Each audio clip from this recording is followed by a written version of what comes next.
Hi hello friends, welcome back to my channel. Deepavali ಹಬ್ಬಕ್ಕೆ ಊರಿಗೆ ಹೋಗಿದ್ವಲ್ಲ, so ಅಲ್ಲಿಂದ ಬಂದ ಮೇಲೆ ನಾನು ಬ್ಯಾಂಗ್ಳೂರಲ್ಲಿ ಸೊ ಅಂದರೆ ಒಂದು 2-3 ಡೇಸ್ ಆಯಿತು. ನಾನು ಇನ್ನು ಕಡಲೆಕಾಯಿ ತೆಂಗಿನಕಾಯಿ ಎಲ್ಲ ತೊಗೊಂಡು ಬಂದಿದ್ದೆಲ್ಲ ಹಾಗೆ ಇಟ್ಟಿದ್ದೆ, ಚೀಲದಲ್ಲಿ ಎತ್ತಿಟ್ಟಿರಲಿಲ್ಲ. ಸೊ ಹಂಗಾಗಿ ಸ್ವಲ್ಪ ನಾನು 1-2 ಸೇರಷ್ಟು ತೊಗೊಂಡು ಬಿಡಿಸಿಟ್ಕೊಳ್ಳೋಣ ಅಂಥೇಳಿ ಸ್ವಲ್ಪ ತೊಗೊಂಡು ಇನ್ನೆಲ್ಲ ಕಟ್ಟಿ ಮೇಲ್ಗಡೆ ಎತ್ತಿಟ್ಬಿಡೋಣ ಅತ್ಲಾಗೆ ಅಂತೇಳಿ ನಮ್ಮ ಮನೆಯವ್ರ ಹತ್ರ ಇಡಿಸ್ತಾ ಇದ್ದೆ. ಸೊ ಈ ವಿಡಿಯೋ ನಿಮಗೆ ಇಷ್ಟ ಆಗುತ್ತೆ ಅಂತ ಅಂದ್ಕೊಂಡಿದ್ದೀನಿ. ಈ ವಿಡಿಯೋ ಶುರು ಮಾಡೋಕ್ಕೂ ಮುಂಚೆ ಈ ವಿಡಿಯೋ ನಿಮಗೆ ಇಷ್ಟ ಆದರೆ ಲೈಕ್, ಶೇರ್, ಕಾಮೆಂಟ್ ಮಾಡಿ. ಮತ್ತು ಇನ್ನೂ ಯಾರೆಲ್ಲ ನನ್ನ ಚಾನಲ್ನ ಸಬ್ಸ್ಕ್ರೈಬ್ ಮಾಡ್ಕೊಳ್ಳಿಲ್ಲ, ಪ್ಲೀಸ್ ಈಗಲೇ ಹೋಗಿ ಸಬ್ಸ್ಕ್ರೈಬ್ ಮಾಡ್ಕೊಳ್ಳಿ ಅಂತ ಹೇಳ್ತಾ ನಾನು ಈ ವಿಡಿಯೋನ ಸ್ಟಾರ್ಟ್ ಮಾಡ್ತಾ ಇದ್ದೀನಿ. ಕಡಲೆಕಾಯಿ ಊರಲ್ಲಿ ಬೆಳೆದಿರೋದು ತುಂಬ ಚೆನ್ನಾಗಿರುತ್ತೆ, ಟೇಸ್ಟ್ ಕೂಡ ಚೆನ್ನಾಗಿರುತ್ತೆ. ನಾವು ಇಲ್ಲಿ ತೊಗೊಂಡು ತಿನ್ನೋದಕ್ಕಿಂತ ಟೇಸ್ಟ್ ಚೆನ್ನಾಗಿರುತ್ತೆ. ಸ್ವಲ್ಪ ಜೋಳಕಾಯಿ ಇರುತ್ತೆ, ಸೆಂಟರ್ ಜೋಳಿತ್ತು. ಮತ್ತು ಕೆಲವೊಂದು ಎಲ್ಲ ಟೈಮಲ್ಲೂ ಕಾಳು ನಮಗೆ ಒಂದೇ ಥರ ಸಿಗಲ್ಲ, ದಪ್ಪ ಸಿಗಲ್ಲ. ಹಂಗಾಗಿ ಸ್ವಲ್ಪ ಜೋಳಕಾಳಿತ್ತು ಮತ್ತು ಸ್ವಲ್ಪ ಚೆನ್ನಾಗಿರೋ ಕಾಳಿತ್ತು. ಸ್ವಲ್ಪ ಎಲ್ಲ ಬಿಡಿಸಿಟ್ಕೊಳ್ಳೋಣ ಅಂತ ಇಟ್ಕೋತಾ ಇದ್ವಿ. ನಾನು ನನ್ನ ಮಕ್ಕಳು 3 ಜನನೂ ಬಿಡಿಸ್ತಾ ಇದ್ವಿ. ಅಷ್ಟೊತ್ತಿಗೆ ನಮ್ಮ ಮನೆಯವರು ಕೂಡ ಬಂದರು. ಮಧ್ಯಾಹ್ನ ಊಟಕ್ಕೆ ಏನೂ ಮಾಡಿರಲಿಲ್ಲ. ಸೊ ಹಂಗಾಗಿ ಬೋಂಡ ಮತ್ತು ಟೀ, ಕಾಫಿ, ಹಾಲು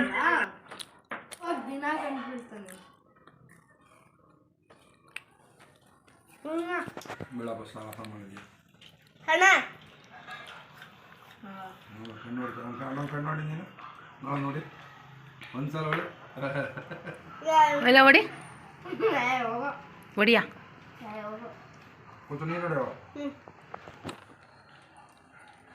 ಬಾಯ್ ಬಿಡ್ಬೇಡ, ಬಾಯ್ ಮುಚ್ಕ.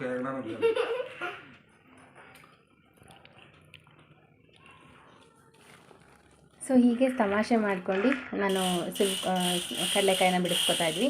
ಅದಾದಮೇಲೆ ಇದು ನಾನು ಊರಲ್ಲಿ ಹಿರಿಯರ ಪೂಜೆಗೆ ಅಂತ ನಾನು ತೊಗೊಂಡಿದ್ದೆ. ಸೊ ಆ ಪೂಜೆ ಮಾಡಲಿಕ್ಕಾಗಲಿಲ್ಲ. ನೆಕ್ಸ್ಟ್ ಡೇ ನಾನು ದೇವಸ್ಥಾನಕ್ಕೆ ಹೋಗಿ ನಾನು ಹಾಗೆ ತೀರ್ಥ ಹಾಕ್ಸ್ಕೊಂಡು ಬಂದೆ, ಪೂಜೆ ಮಾಡಿಸ್ಕೊಂಡು ಅಂತ ಹೇಳಿದೆ ನಾನು ಲಾಸ್ಟ್ ವಿಡಿಯೋದಲ್ಲಿ. ಸೊ ಇದೇ ಸ್ಯಾರಿ ನಾನು ಅಮ್ಮಂಗೆ ಕೊಟ್ಟಿದ್ದು, ಅಮ್ಮಂಗೆ ತೊಗೊಂಡಿದ್ದು ಸ್ಯಾರಿ ಇದು. ಸೊ ಈ ರೀತಿ ಬರುತ್ತೆ. ಇದು ಸುಮ್ಮನೆ ಸಿಂಪಲ್ ಆಗಿರೋಂಥ ಸ್ಯಾರಿ. ಇದು ಜಾಸ್ತಿ ಏನಿಲ್ಲ, 520 ರೂಪಾಯಿ ಸ್ಯಾರಿ ಇಷ್ಟೇ. ಮತ್ತು ಈ ಸ್ಯಾರಿ ಬಂದು ಮೀಶೋದಲ್ಲಿ ತೊಗೊಂಡಿದ್ದಂಥದ್ದು. ಸೊ ತುಂಬ ಚೆನ್ನಾಗಿದೆ ನಿಜವಾಗ್ಲೂ. ಇದು ಔಟ್ಸೈಡ್ ನಾವು ಅಂಗಡಿಲಿ ಕೇಳಿದ್ವಿ, ಇದು ಜಾಸ್ತಿ ರೇಟ್ ಇತ್ತು, 750ಇಂದ ಹೇಳ್ತಾ ಇದ್ರು ಇದು. ಬಟ್ ಇದು ಮೀಶೋದಲ್ಲಿ ಬರೀ 414 ರೂಪಾಯಿ. ತುಂಬ ಚೆನ್ನಾಗಿದೆ ಸ್ಯಾರಿ, ಮಾತ್ರ ತುಂಬ ಸಾಫ್ಟ್ ಆಗಿದೆ. ಇದು ಕೂಡ ಅಮ್ಮಂಗೇನೆ. ಸೊ ಹಾಗಾಗಿ ಅದನ್ನು ಕೂಡ ನಾನು ನಿಮಗೆ ಶೇರ್ ಮಾಡಿದೆ. ಮತ್ತು ಅಪ್ಪಂಗೆ ಪಂಜೆ, ಕಾಟನ್ ಪಂಜೆ ಒಂದು, ಮತ್ತು ವೈಟ್ ಶರ್ಟು, ಅಪ್ಪ ಹಾಕೋದು ವೈಟ್ ಶರ್ಟೇ. ಸೊ ಇದನ್ನು ಕೂಡ ತೊಗೊಂಡು ಬಂದಿದ್ದೆ. ಸೊ ಹಾಗೆ ಎತ್ತಿಡ್ತಾ ಇದ್ದೆ, ನಾನು ಎತ್ತಿ ಅಮ್ಮಂಗೆ ಕೊಡೋಣ ಅಂತ ಕೊಡ್ತಾಯಿದ್ದೆ. ಅಷ್ಟೊತ್ತಿಗೆ ನಾನು ನಿಮಗೆ ಸುಮ್ಮನೆ ಒಂದು ಕ್ಲಿಪ್ಪಿಂಗ್ ನಾನು ಶೇರ್ ಮಾಡಿದೆ. ಸೊ ಅದಾದಮೇಲೆ ಸಂಜೆ ಪಾನಿಪುರಿ ಮಾಡೋಣ ಅಂತ ಹೇಳಿ ಮಾಡ್ತಾಯಿದ್ದೆ. ಸೊ ಪಾನಿಪುರಿ ರೆಸಿಪಿ ನಾನು ಇವಾಗ ಶೇರ್ ಮಾಡ್ತೀನಿ ನಿಮಗೆ. ಸೊ ವಿಡಿಯೋ ಸ್ಕಿಪ್ ಮಾಡಿದೆ, ಪೂರ್ತಿಯಾಗಿ ನೋಡಿ. ನಾನು ಪಾನಿಪುರಿ ಸಿಂಪಲ್ಲಾಗಿ ಮನೇಲಿ ಹೇಗೆ ಮಾಡ್ತೀನಿ, ತುಂಬ ಈಸಿಯಾಗಿ ಮಾಡ್ಕೋಬೋದು. ಮನೇಲಿ ಇರೋರೆಲ್ಲ ಈ ರೀತಿ ಆರಾಮಾಗಿ ಕೂತ್ಕೊಂಡು ಸೆಂಟ್ರಲ್ಲಿ ನಾವು ಇಟ್ಕೊಂಡು ಹಾಲಲ್ಲಿ ತಿನ್ಕೋಬೋದು, ತುಂಬಾ ಚೆನ್ನಾಗಿರುತ್ತೆ. ಸೊ ಪಾನಿಪುರಿ ನಾನು ಹೇಗೆ ಮಾಡ್ತೀನಿ ಅಂತ ನಾನು ನಿಮಗೆ ತೋರಿಸ್ತೀನಿ. ನಾನಿಲ್ಲಿ 4 ಆಲೂಗಡ್ಡೆ ಸಿಪ್ಪೆ ತೆಗೆದುಬಿಟ್ಟು ಒಂದು ಕುಕ್ಕರ್ಗೆ ಕಟ್ ಮಾಡಿ ಕುಕ್ಕರ್ಗೆ ಹಾಕಿ ಇಟ್ಕೊಂಡಿದ್ದೀನಿ. ಮತ್ತು ಅದ್ರ ಜೊತೆ ಸ್ವಲ್ಪ ಬಟಾಣಿ ಕೂಡ ನಾನು ಕುಕ್ಕರ್ಗೆ ಹಾಕಿ ಒಂದು 4 ವಿಷಲ್ ಹಾಕಿಸ್ತೀನಿ. ಇವಾಗ ನಾನು ಪಾನಿ ಮಾಡ್ಕೋಬೇಕಲ್ವ. ಸೊ ಪಾನಿ ಮಾಡಲಿಕ್ಕೆ ನಾನು ಶುಂಠಿ 1.5 ಇಂಚಷ್ಟು ಶುಂಠಿ ತೊಗೊಂಡಿದ್ದೀನಿ. ಮತ್ತು ಒಂದೇ ಒಂದು ಹಸಿಮೆಣಸಿನ್ಕಾಯಿ, ಸ್ವಲ್ಪ ಕೊತ್ತಂಬರಿ ಸೊಪ್ಪು, ಸ್ವಲ್ಪ ಪುದೀನ ಸೊಪ್ಪು, ಇದಿಷ್ಟೂ ನಾನು ತೊಳೆದ್ಬಿಟ್ಟು ನೀಟಾಗಿ ಮಿಕ್ಸಿ ಜಾರ್ಗೆ ಹಾಕ್ಕೊಂಡಿದ್ದೀನಿ. ಅಂದರೆ ಮೆಣಸಿನ್ಕಾಯಿ ಜಾಸ್ತಿ ಇರಬಾರ್ದು, ಇದು ಏನಿದ್ರು ಜೀರಿಗೆ ಮೆಣಸುಲ್ಲಿ ಮಾತ್ರ ಟೇಸ್ಟ್ ಇರಬೇಕದು. ಸೊ ಹಂಗಾಗಿ ಖಾರ ಸ್ವಲ್ಪ ಹಾಕಿದ್ದೀನಿ ಅಷ್ಟೇ, ಹಸಿಮೆಣಸಿನ್ಕಾಯಿ. ಇವಾಗ 1.5 ಸ್ಪೂನಷ್ಟು ಜೀರಿಗೆ ಹಾಕಿದ್ದೀನಿ. ಮತ್ತು ರುಚಿಗೆ ತಕ್ಕಷ್ಟು ಉಪ್ಪು ಹಾಕ್ಕೊಂಡಿದ್ದೀನಿ. ಮತ್ತು ನಾನು ಒಂದು ಸ್ವಲ್ಪ ಹುಣಸೆಹಣ್ಣು ಹಾಕಿ ಈ ರೀತಿ ನಾನು ನೀಟಾಗಿ ನೈಸ್ ಪೇಸ್ಟಾಗಿ ರುಬ್ಕೋತೀನಿ. ಸೊ ಈ ರೀತಿ ರುಬ್ಕೊಂಡ್ರೆ ಚೆನ್ನಾಗಿರುತ್ತೆ, ನಾವು ಸೋಸೋ ಅವಶ್ಯಕತೆ ಇರಲ್ಲ. ಇವಾಗ ನಾನು ರುಬ್ಕೊಂಡಾದಮೇಲೆ ಒಂದು ಚಿಕ್ಕ ಪಾತ್ರೆಗೆ ನಾನು ಇದನ್ನು ಹಾಕ್ಕೋತಾ ಇದ್ದೀನಿ. ಇಷ್ಟೇ ಸಾಕು. ಇದಕ್ಕೆ ನಾವು ತುಂಬ ನೀರು ಹಾಕ್ಕೊಂಡ್ರೆ ಇದೇ ಪಾನಿ ರೆಡಿ ಆಗೋಗುತ್ತೆ. ಸೊ ಸ್ವೀಟ್ ನಾನು ಮಾಡ್ಕೊಂಡಿಲ್ಲ, ಸ್ವೀಟ್ಗೆ ನಾನು ಏನು ಹಾಕ್ತೀನಿ ಅಂತ ನಾನು ನಿಮಗೆ ತೋರಿಸ್ತೀನಿ. ಇವಾಗ ಅದಕ್ಕೆ ಸ್ವಲ್ಪ ನೀರನ್ನ ಹಾಕ್ಕೋತಾ ಇದ್ದೀನಿ. ನಮಗೆ ಎಷ್ಟು ತೆಳ್ಳಗೆ ಬೇಕು ನೋಡ್ಕೊಂಡು ನಾವು ಆ ರೀತಿ ನೀರು ಹಾಕ್ಕೋಬೋದು. ಇದಕ್ಕೆ ಮೇಲ್ಗಡೆ ಸ್ವಲ್ಪ ಕೊತ್ತಂಬರಿ ಸೊಪ್ಪು ಕೂಡ ಉದುರಿಸ್ಬೋದು. ನನ್ನ ಮಕ್ಕಳು ತಿನ್ನಲ್ಲ, ಬಾಯಿಗೆ ಸಿಕ್ಕದೆ, ಅದಕ್ಕೋಸ್ಕರ ನಾನು ಹಾಕ್ತಾಯಿಲ್ಲ. ಇವಾಗ ಒಂದು 1/4 ಟೇಬಲ್ ಸ್ಪೂನಷ್ಟು ನಾನು ಮೆಣಸು ಪೌಡರ್ನ ಹಾಕ್ಕೊಂಡಿದ್ದೀನಿ. ಮೆಣಸು ಪೌಡರ್ ಇಲ್ಲ ಅಂತ ಹೇಳಿದ್ರೆ ಕಾಳು ಮೆಣಸು ಕೂಡ ನೀವು ರುಬ್ಕೊಳ್ಳುವಾಗ ಹಾಕ್ಕೋಬೋದು. ಸೊ ಇಷ್ಟೇ, ಪಾನಿ ರೆಡಿ ಆಯಿತು. ಇದು ಸ್ವಲ್ಪ ಹೊತ್ತು, ಅದು ಒಂದು ಅರ್ಧ ಗಂಟೆ ಹಾಗೆ ಇಟ್ಟರೆ ಟೇಸ್ಟ್ ಚೆನ್ನಾಗಿರುತ್ತೆ. ಆಮೇಲೆ ನಾವು ಸ್ವೀಟ್ ಆ್ಯಡ್ ಮಾಡ್ಕೋಬೋದು. ಸೊ ಇವಾಗ ಅದು ಪಕ್ಕದಲ್ಲಿರಲಿ. ಇವಾಗ ನಾನು ಮಸಾಲೆ ರೆಡಿ ಮಾಡಲಿಕ್ಕೆ ಒಂದು ಪಾತ್ರೆಗೆ ಎಣ್ಣೆ ಮತ್ತು ಒಂದೆರಡು ಪೀಸ್ ಚಕ್ಕೆ, ಲವಂಗ ಮತ್ತು ಮೆಣಸು ಇದಿಷ್ಟನ್ನು ಹಾಕಿ ಫ್ರೈ ಮಾಡಿ, ಒಂದು 1.5 ಇಂಚಷ್ಟು ಶುಂಠಿನ ತೊಗೊಂಡು ಪೀಸ್ ಮಾಡಿ ಹಾಕ್ಕೊಂಡಿದ್ದೀನಿ. ಮತ್ತು ಸ್ವಲ್ಪ ಎಷ್ಟು ಒಂದು 3 ಈರುಳ್ಳಿನ ನಾನು ದಪ್ಪ ದಪ್ಪ ಪೀಸ್ ಮಾಡಿ ಈ ರೀತಿ ಫ್ರೈ ಮಾಡ್ತಾಯಿದ್ದೀನಿ ಹಾಕ್ಕೊಂಡು. ಸೊ ತುಂಬ ಚಿಕ್ಕಕ್ಕೇನು ಮಾಡೋವಂಥ ನೆಸಿಟಿ ಇಲ್ಲ, ಯಾಕೆಂದರೆ ಇದು ರುಬ್ಕೊಳ್ಳೋದಲ್ವ, ಹಾಗಾಗಿ ನಾವು ಎಷ್ಟು ಬೇಕಷ್ಟು ದಪ್ಪಕ್ಕೆ ನಾವು ಪೀಸ್ ಮಾಡ್ಕೊಂಡು ಫ್ರೈ ಮಾಡ್ಕೋಬೋದು. ಇದಕ್ಕೆ ಸ್ವಲ್ಪ 1 ಸ್ಪೂನಷ್ಟು ಜೀರಿಗೆನ ಹಾಕ್ಕೊಂಡಿದ್ದೀನಿ. ಸ್ವಲ್ಪ ಫ್ರೈ ಆದಮೇಲೆ ನಾನು 2 ಟೊಮ್ಯಾಟೊನ ಕಟ್ ಮಾಡ್ಕೊಂಡು ಹಾಕ್ಕೊಂಡಿದ್ದೀನಿ. ಇದು ಕೂಡ ಫ್ರೈ ಮಾಡಬೇಕಾಗತ್ತೆ ಸ್ವಲ್ಪ ಹೊತ್ತು. ಸೊ ಇದೆಲ್ಲ ರುಬ್ಕೊಳ್ಳೋದ್ರಿಂದ ನಾವು ದಪ್ಪ ದಪ್ಪಕ್ಕೆ ಬೇಕಾದರೆ ಕಟ್ ಮಾಡ್ಕೊಂಡು ಫ್ರೈ ಮಾಡ್ಕೋಬೋದು, ನಮಗೇನು ಇದೇ ಶೇಪಲ್ಲಿ ಕಟ್ ಮಾಡ್ಕೋಬೇಕು ಅಂತ ಏನಿರಲ್ಲ. ಸೊ ಇವಾಗ ನೋಡಿ ಆಲೂಗೆಡ್ಡೆ ಮತ್ತು ಬಟಾಣಿ ಎಲ್ಲ ಬೇಯಿಸಿ ನಾನು ಇಟ್ಕೊಂಡಿದ್ದೀನಿ. ಇವಾಗ ಬಟಾಣಿ ಮತ್ತು ಆಲೂಗೆಡ್ಡೆನ 1-2 ಸ್ಮ್ಯಾಶ್ ಮಾಡಿ ನಾನು ಇದಕ್ಕೆ ಹಾಕೋತೀನಿ.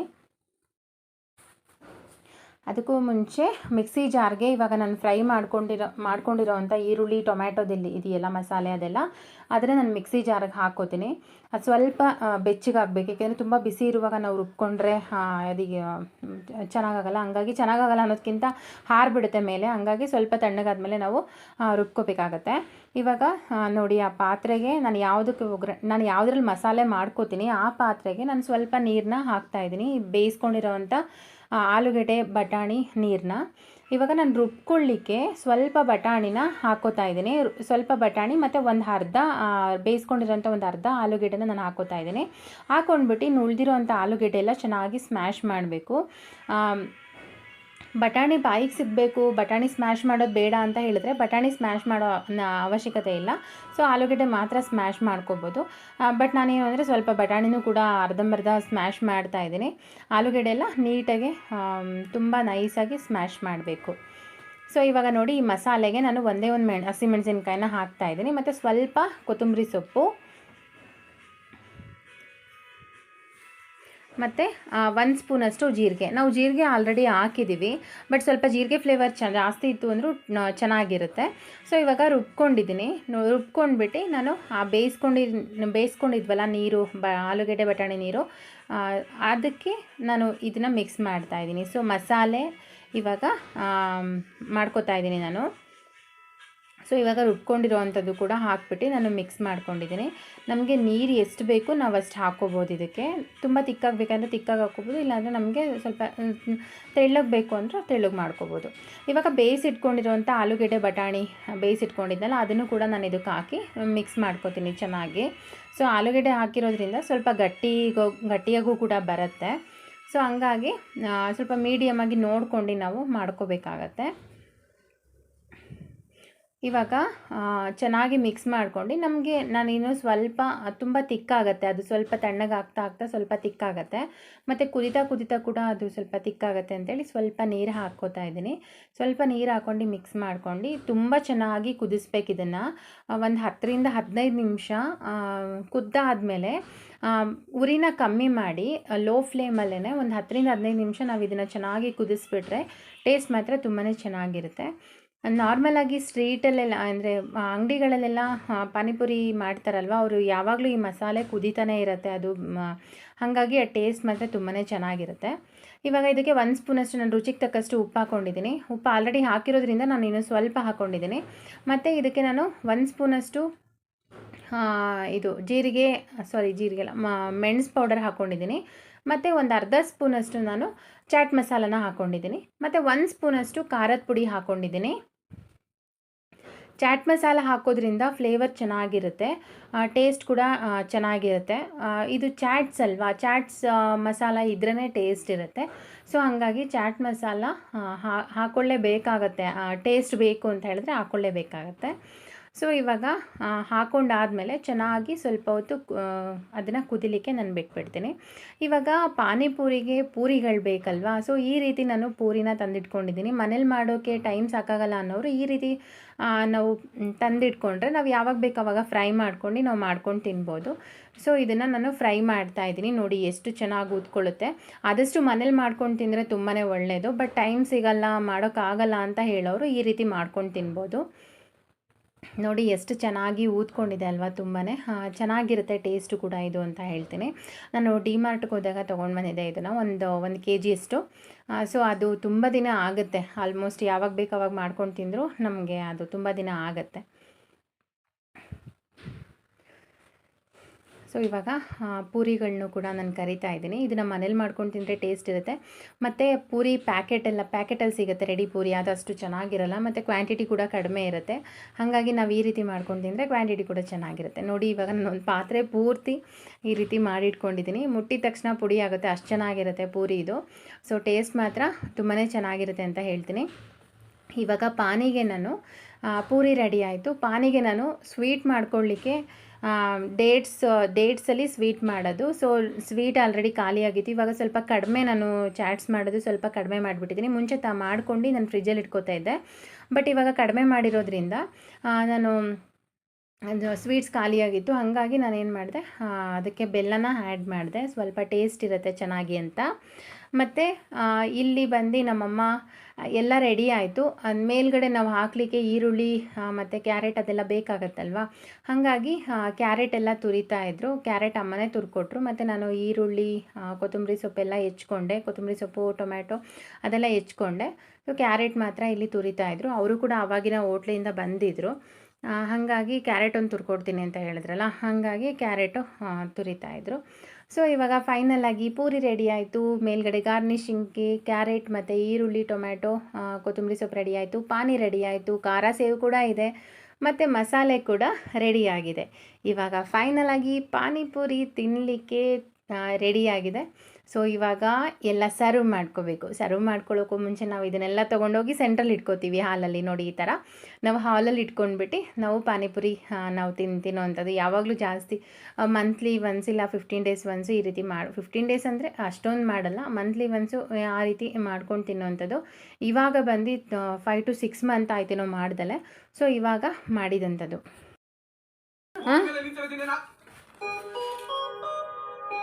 ಇಟ್ಕೊ.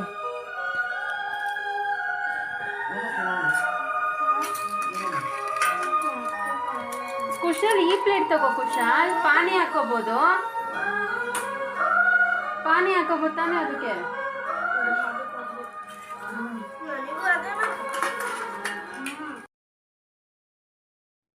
ಸೊ ಇವಾಗ ನಾವು ಹಾಲಲ್ಲಿ ಇಟ್ಕೊಂಡಿದ್ದಾಯಿತು. ಇವಾಗ ಸರ್ವ್ ಮಾಡ್ತಾಯಿದ್ದೀನಿ. ಫಸ್ಟ್ ನನ್ನ ಮಕ್ಕಳಿಗೆ ಇಬ್ಬರಿಗೂ ಪಾನಿಪುರಿ ಬೇಕು ಅಂತ ಹೇಳಿದ್ರು. ಸೊ ಯಾವಾಗಲೇ ಮಸಾಲೆ ಪುರಿ ಮಾಡಿದ್ರು ಫಸ್ಟ್ ಅವ್ರು ಪಾನಿಪುರಿ ತಿಂತಾರೆ. ಮಸಾಲೆ ಪುರಿ ತಿಂದು ಪಾನಿಪುರಿ ತಿನ್ನಿರಿ ಅಂದರೆ ಕೇಳಲ್ಲ, ಅವ್ರು ಉಲ್ಟಾ ಮಾಡ್ತಾರೆ. ಪಾನಿಪುರಿ ತಿಂದು ಆಮೇಲೆ ಮಸಾಲೆ ಪುರಿ ತಿಂತಾರೆ. ಸೊ ಅವ್ರು ಹೇಳ್ದಂಗೆ ಹಾಕ್ಕೊಡ್ಬೇಕಲ್ವ, ಹಾಗಾಗಿ ಫಸ್ಟ್ ಅವರಿಗೆ ಪಾನಿಪುರಿನ ಹಾಕ್ಕೊಡ್ತಿದ್ದೆ. ಸೊ ಮಸಾಲೆ ಪುರಿ ಮಾಡೋದ್ರಿಂದ ಅದರಲ್ಲೇ ಪಾನಿಪುರಿನೂ ಕೂಡ ಮಾಡ್ಕೊಂಡು ನಾವು ತಿನ್ಬೋದು. ಸೊ ಈ ರೀತಿ ಮಾಡೋದ್ರಿಂದ ಎರಡೂ ಥರ ನಾವು ತಿನ್ಬೋದು. ಹಾಗಾಗಿ ನಾನು ಜಾಸ್ತಿ ಇದನ್ನೇ ಮಾಡ್ತೀನಿ. ಗೋಲ್ಗಪ್ಪ ಮಾಡಿದ್ರೆ ಬರೀ ಪಾನಿಪುರಿ ತಿನ್ನಬೇಕಾಗತ್ತೆ. ಹಾಗಾಗಿ ಈ ರೀತಿ ಮಾಡ್ಕೊಳ್ಳೋದ್ರಿಂದ ಎರಡೂ ಕೂಡ ತಿನ್ಬೋದು ಅಂತ ಈ ಥರ ಮಾಡ್ತೀನಿ. ಇವಾಗ ಫಸ್ಟ್ ಅವರಿಬ್ಬರಿಗೂ ಈ ರೀತಿ ಹಾಕ್ಕೊಟ್ಬಿಟ್ರೆ ಸಮಾಧಾನವಾಗಿ ಅವ್ರು ತಿಂತಾ ಇರ್ತಾರೆ. ಆಮೇಲೆ ನಾವು ಎಲ್ರಿಗೂ ಕೂಡ ಹಾಕ್ಕೊಟ್ಟು ನಾವು ತಿಂದ್ಬಿಡ್ಬೋದು, ಇಲ್ಲಾಂದರೆ ಅವರು ಸುಮ್ಮನೆ ಇರೋದಿಲ್ಲ. ಹಾಗಾಗಿ ಇವಾಗ ಪಾನಿಪುರಿ ನಾನು ಸರ್ವ್ ಮಾಡ್ತಾಯಿದ್ದೀನಿ. ಇವಾಗ ಅವರಿಬ್ಬರಿಗೂ ಹಾಕ್ಕೊಟ್ಟಿದ್ದಾದಮೇಲೆ ನಾನು ಅಪ್ಪ ಅಮ್ಮಂಗೆ ಮತ್ತು ನಮ್ಮನೆಯವ್ರಿಗೆ ಮಸಾಲೆ ಪುರಿನ ಹಾಕ್ಕೊಡ್ತಾಯಿದ್ದೆ. ಸೊ ಫಸ್ಟು ಅವ್ರಿಗೆ ಹಾಕ್ಕೊಟ್ಬಿಟ್ರೆ ಆಮೇಲೆ ಸರಿ ಹೋಗುತ್ತೆ ಅಂತ ಮಕ್ಕಳಿಗೆ ಹಾಕ್ಕೊಟ್ಟಿದ್ದಾದಮೇಲೆ ಇವ್ರಿಗೆ ಹಾಕ್ಕೊಡ್ತಾಯಿದ್ದೆ. ಸೊ ಅವರು ಮಸಾಲೆ ಪುರಿನ ತಿನ್ನೋದು, ಪಾನಿಪುರಿ ತಿನ್ನೋದಿಲ್ಲ. ಹಾಗಾಗಿ ಇವ್ರು 3 ಜನಕ್ಕೂ ಮಸಾಲೆ ಪುರಿನ ಹಾಕ್ಕೊಡ್ತಿದ್ದೆ. ಸೊ ಈ ರೀತಿ ಫಸ್ಟು ನಾವು ಪೂರಿನ ಎಲ್ಲರಿಗೂ ಸಾಮಾನ್ಯವಾಗಿ ಗೊತ್ತಿರುತ್ತೆ, ಯಾರಿಗೆ ಗೊತ್ತಿಲ್ಲ ಪಾನಿಪುರಿ ಅಂದರೆ. ಸೊ ಹಾಗೆ ಸುಮ್ಮನೆ ಹೇಳಿದೆ ಅಷ್ಟೇ. ಸೊ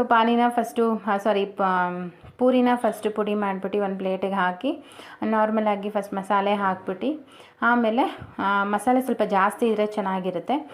ಸೊ ಹಾಗಾಗಿ ಮಸಾಲೆ ಹಾಕ್ಬಿಟ್ಟು ಆಮೇಲೆ ನಾವು ಕೊತ್ತಂಬರಿ ಸೊಪ್ಪು, ಈರುಳ್ಳಿ, ಟೊಮ್ಯಾಟೊ ಮತ್ತು ಇದು ಖಾರ ಸೇವು ಇದೆಲ್ಲ ಹಾಕಿ ಕೊಟ್ಟರೆ ನೋಡೋಕ್ಕೇ ಎಷ್ಟು ಚೆನ್ನಾಗಿ ಕಾಣ್ತಿದೆ, ಇನ್ನು ತಿನ್ನುವಾಗ ಇನ್ನೆಷ್ಟು ಟೇಸ್ಟ್ ಇರುತ್ತೆ ಅಲ್ವಾ. ಸೊ ಈ ರೀತಿ ಮಾಡ್ಕೊಳ್ಳೋದ್ರಿಂದ ನಮ್ಮ ಮನೇಲಿ ಇರೋರೆಲ್ಲ ಕುತ್ಕೊಂಡು ಆರಾಮಾಗಿ ಎಂಜಾಯ್ ಮಾಡ್ಕೊಂಡು ತಿನ್ಬೋದು. ಸೊ ಹಾಗಾಗಿ ನಾವಾದಷ್ಟು ಹೊರಗಡೆ ಫುಡ್ನ ಅವಾಯ್ಡ್ ಮಾಡೋಣ. ಸೊ ಮನೇಲೇ ಈ ರೀತಿ ಮಾಡ್ಕೊಂಡು ತಿನ್ನೋಣ. ಏಕೆಂದರೆ ಜಾಸ್ತಿ ಜನ ಇದ್ದರೆ ನಾವು ಹೊರಗಡೆ ಹೋಗೋದು ಕಷ್ಟ ಆಗುತ್ತೆ, ಇಲ್ಲಾಂದರೆ ಕಾಸ್ಟು ಕೂಡ ಜಾಸ್ತಿ ಆಗುತ್ತೆ. ಹಾಗಾಗಿ ನಾವು ಈ ರೀತಿ ಮಾಡ್ಕೊಂಡು ತಿಂದರೆ ನಾವು ಮನೆಯಲ್ಲೇ ಆರಾಮಾಗಿ ನೆಮ್ಮದಿಯಾಗಿ ಎಷ್ಟು ಬೇಕೋ ಅಷ್ಟು ತಿನ್ಬೋದು. ಸೊ ಹಾಗಾಗಿ ನಮ್ಮ ಮನೇಲೇ ಮಾಡಿದಂಥದ್ದು. ಸೊ ಇವಾಗ ನಿಮಗೆ ಈ ರೆಸಿಪಿ ಇಷ್ಟ ಆಗುತ್ತೆ ಅಂತ ಅಂದ್ಕೊಂಡಿದ್ದೀನಿ. ಇಷ್ಟ ಆದರೆ ಗೊತ್ತಲ್ಲ, ಪ್ಲೀಸ್ ಒಂದು ಲೈಕ್ ಮಾಡೋದನ್ನು ಮರಿಬೇಡಿ. ಲೈಕ್, ಶೇರ್, ಕಾಮೆಂಟ್ ಮಾಡಿ. ಮತ್ತು ಇನ್ನೂ ಯಾರೆಲ್ಲ ನನ್ನ ಚಾನಲ್ನ ಸಬ್ಸ್ಕ್ರೈಬ್ ಮಾಡ್ಕೊಂಡಿಲ್ಲ ಈಗಲೇ ಹೋಗಿ ಸಬ್ಸ್ಕ್ರೈಬ್ ಮಾಡ್ಕೊಳ್ಳಿ ಅಂತ ಕೇಳ್ಕೊತೀನಿ. ಯಾಕೆಂದರೆ ತುಂಬ ಜನ ಸಬ್ಸ್ಕ್ರೈಬ್ ಮಾಡ್ಕೊಳ್ಳದೆ ವಿಡಿಯೋನ ವಾಚ್ ಮಾಡ್ತಾ ಇದ್ದೀರಾ. ಸೊ ನೀವು ಸಬ್ಸ್ಕ್ರೈಬ್ ಮಾಡ್ಕೊಳ್ಳೋದ್ರಿಂದ ನಾನು ಹಾಕೋ ವಿಡಿಯೋಸ್ ನೆಕ್ಸ್ಟ್ ನಿಮಗೆ ನೋಟಿಫಿಕೇಷನಲ್ಲಿ ಬರುತ್ತೆ. ಸೊ ಹಾಗಾಗಿ ನಾನು ಸಬ್ಸ್ಕ್ರೈಬ್ ಮಾಡ್ಕೊಂಡು ಈ ವಿಡಿಯೋನ ವಾಚ್ ಮಾಡಿ ಅಂತ ಕೇಳ್ತೀನಿ. ಸೊ ಐ ಹೋಪ್ ನಿಮಗೆಲ್ಲರಿಗೂ ಈ ವಿಡಿಯೋ ಇಷ್ಟ ಆಗುತ್ತೆ ಅಂತ ಅಂದ್ಕೊಂಡಿದ್ದೀನಿ. ಇಷ್ಟ ಆಗುತ್ತೆ. ಮತ್ತು ಈ ವಿಡಿಯೋನೂ ಕೂಡ ನಾನು ಇಲ್ಲಿಗೆ ಎಂಡ್ ಮಾಡ್ತಾಯಿದ್ದೀನಿ. ಇಷ್ಟೊತ್ತು ವಿಡಿಯೋ ನೋಡಿದ್ದಕ್ಕೆ ತುಂಬ ಧನ್ಯವಾದಗಳು. Thank you for watching. Take care. Bye.